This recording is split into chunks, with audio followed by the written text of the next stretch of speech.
আসসালামু আলাইকুম সুপ্রিয় দর্শক। আশা করছি যে যেখান থেকে আমার ভিডিওটি দেখছেন সবাই আল্লাহর রহমতে অনেক ভালো আছেন। আজকে আমি আপনাদের সঙ্গে শেয়ার করব আমার খুব পছন্দের একটি ভর্তা রেসিপি। আর এটা হচ্ছে চীনা বাদামের ভর্তা। হয়তোবা অনেকেই জানেন কিভাবে ভর্তা করতে হয় এই চীনা বাদামের ভর্তা। আজ আমি আমার মতো করে খুব সহজভাবে একদম অল্প উপকরণে এই ভর্তাটা শেয়ার করব আপনাদের সঙ্গে। আশা করছি আপনাদের ভালো লাগবে। আর যারা বাদামের এই ভর্তা পছন্দ করেন তারা কিন্তু অবশ্যই পুরো ভিডিও জুড়ে থাকবেন, কেননা এই ভর্তাটা সত্যি অনেক মজার। আমার মতো হয়তোবা আপনারা অনেকেই পছন্দ করেন চীনা বাদামের এই ভর্তাটা। আজকের এই ভর্তাটা করার জন্য এখানে আমি চীনা বাদাম নিয়েছি, আর এখানে আমি কাঁচা চীনা বাদাম নিয়েছি। আপনারা চাইলে এখানে ভাজা চীনা বাদাম দিয়েও করতে পারেন এই ভর্তাটা। আর যেহেতু আমি কাঁচা বাদাম নিয়েছি তাই এই বাদাম আমি প্রথমেই ভেজে নিব। তার জন্য চুলায় একটি প্যান বসিয়ে দিয়েছি। শুকনা প্যানে দিয়ে দিলাম বাদাম। এখন এই বাদামগুলো ভালো করে নেড়েচেড়ে ভেজে নিব।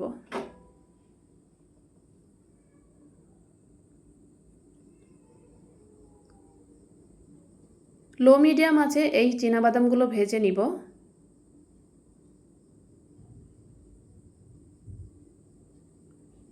ভাজতে ভাজতে যখন এই বাদামগুলো হালকা একটু ফেটে যাবে, মাঝখান দিয়ে একটু ফেটে যাবে এবং সুন্দর একটি ঘ্রাণ বের হবে, তখন বুঝে নেবেন এই বাদামগুলো ভালো করে ভেজে নেওয়া হয়ে গেছে।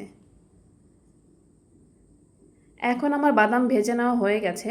এই ভর্তাটা করার জন্য আমি কিছু পেঁয়াজ কেটে নিচ্ছি। পেঁয়াজগুলো ছোট ছোট কিউব করে কেটে নিচ্ছি। এখানে 4 থেকে 5টি মাঝারি আকৃতির পেঁয়াজ কেটে নিলাম। আরও নিয়ে নিলাম কয়েকটা রসুনের কোয়া। এখানে আমি মাঝারি আকৃতির 2টো রসুনের কোয়া নিয়েছি, আর নিয়েছি 10-12টি শুকনা মরিচ। এই শুকনা মরিচগুলো এতগুলো দেখে ভয় পাওয়ার কিছু নেই। এই মরিচগুলো একদমই ঝাল কম, আপনারা চাইলে ঝাল কম বেশি করে নিতে পারেন। এখন প্যানে সরিষার তেল দিয়ে শুকনো মরিচগুলো ভেজে নিব।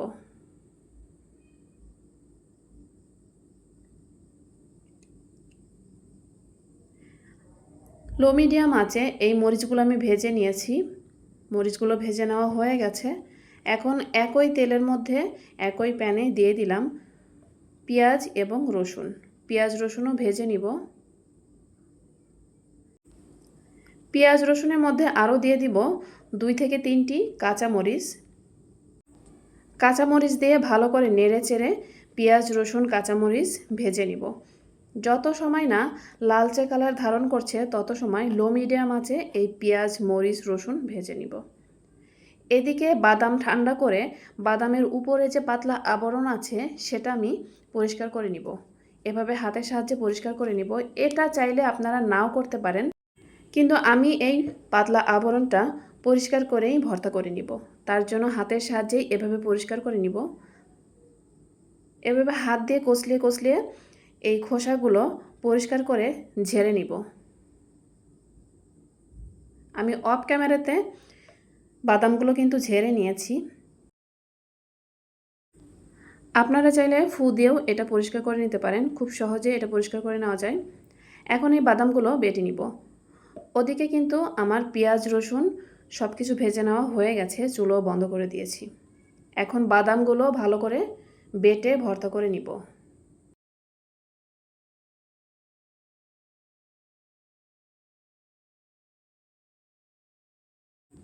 আপনারা যারা বিভিন্ন রকমের ভর্তা খেতে পছন্দ করেন চাইলে আমার চ্যানেলটি সাবস্ক্রাইব করে রাখতে পারেন, কারণ আমার চ্যানেলে পেয়ে যাবেন বিভিন্ন রকমের মজার মজার ভর্তা রেসিপি। আর সাবস্ক্রাইব করে অবশ্যই পাশে থাকা বেল আইকন প্রেস করে দিতে হবে, যেন আমি যখন ভিডিও আপলোড করি, এই মজার মজার ভর্তা রেসিপিগুলো আপলোড করি, তখন আপনাদের কাছে নোটিফিকেশন পৌঁছে যায়, আর নোটিফিকেশন ধরে আপনারা এই মজার মজার ভর্তাগুলো দেখে নিতে পারেন।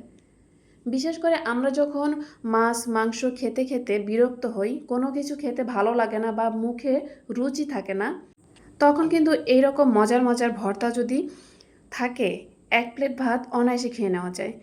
আর যখন আপনাদের মুখে রুচি থাকবে না, কোনো কিছু খেতে মন চাইবে না, তখন চলে আসবেন আমার কুক উইথ আফরোজা ব্লগ চ্যানেলে। এখানে পেয়ে যাবেন অনেক মজার মজার রেসিপি আর মজার মজার ভর্তা রেসিপি, যেগুলো দেখলেই খেতে মন চাইবে। যখন খিদে পাবে না, এই ভর্তাগুলো যদি দেখেন, এই ভর্তাগুলো দেখলেই মুখে রুচি এসে যাবে, খেতে চাইবেন। এদিকে কথা বলতে বলতে বাদামগুলো আমি একদম মিহি করে বেটে নিয়েছি। এখন মরিচের বোটাগুলো ছাড়িয়ে এর উপরে সামান্য একটু লবণ দিয়ে বেটে নিব।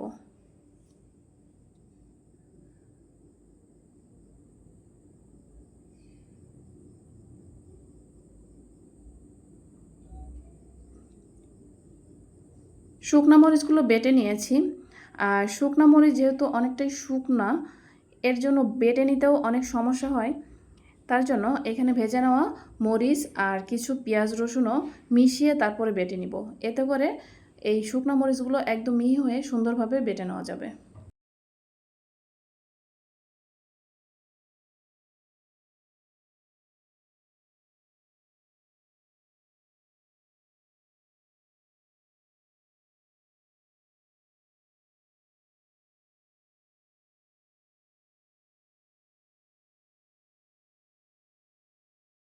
এখন ভেজে রাখা পেঁয়াজ রসুনও বেটে নিচ্ছি। এগুলো আধা বাটা করে বেটে নিব, একদম মিহি করে বাটবো না।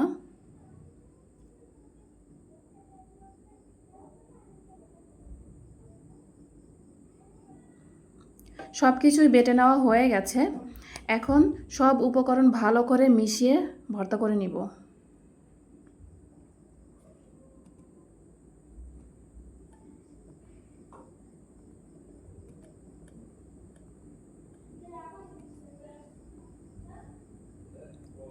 সব কিছু মিশিয়ে ভালো করে আমি ভর্তা করে নিয়েছি।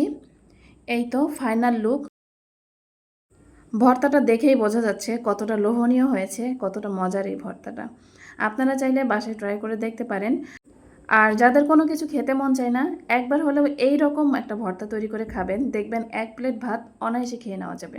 অনেক মজার এই ভর্তাটা, ভাতের সঙ্গে দুর্দান্ত লাগে, বিশেষ করে গরম ভাতের সঙ্গে অনেক মজার এই ভর্তাটা। এই তো তৈরি হয়ে গেল মজার বাদামের ভর্তা। আমার ভিডিও যদি আপনাদের কাছে ভালো লেগে থাকে অবশ্যই লাইক কমেন্ট শেয়ার করবেন। আর আমার ভর্তা রেসিপি যদি আপনাদের কাছে অনেক ভালো লেগে থাকে তাহলে চ্যানেলটি সাবস্ক্রাইব করে পাশে থাকা বেল আইকন প্রেস করে দিবেন, যেন নতুন কোনো ভিডিও আপলোড করলে আপনাদের কাছে নোটিফিকেশন পৌঁছে যায়। এখন এই পাটার উপরেই গরম ভাত নিয়ে এই বাদামের ভর্তা সামান্য একটু দিয়ে মাখিয়ে খেয়ে নিব। এই কাজটা আমার অনেক ভালো লাগে, মাঝে মধ্যেই এই কাজটা আমি করি। পাটার উপরে ভর্তার সঙ্গে এরকম ভাত মাখিয়ে খেয়ে নেই। আমার মতো আপনারা কারা কারা এই কাজটা করেন অবশ্যই কমেন্টে কিন্তু জানাবেন। আর আমার ভর্তা রেসিপিও কেমন লেগেছে আপনাদের কাছে সেটাও কমেন্টে জানাবেন। আজকের ভিডিওটি এই পর্যন্তই। পরবর্তীতে আরও মজার মজার রেসিপি নিয়ে আমি আপনাদের সামনে হাজির হব। ততদিন পর্যন্ত সবাই ভালো থাকবেন, সুস্থ থাকবেন। আল্লাহ হাফেজ। আসসালামু আলাইকুম ওয়া রাহমাতুল্লাহি ওয়া বারাকাতুহু।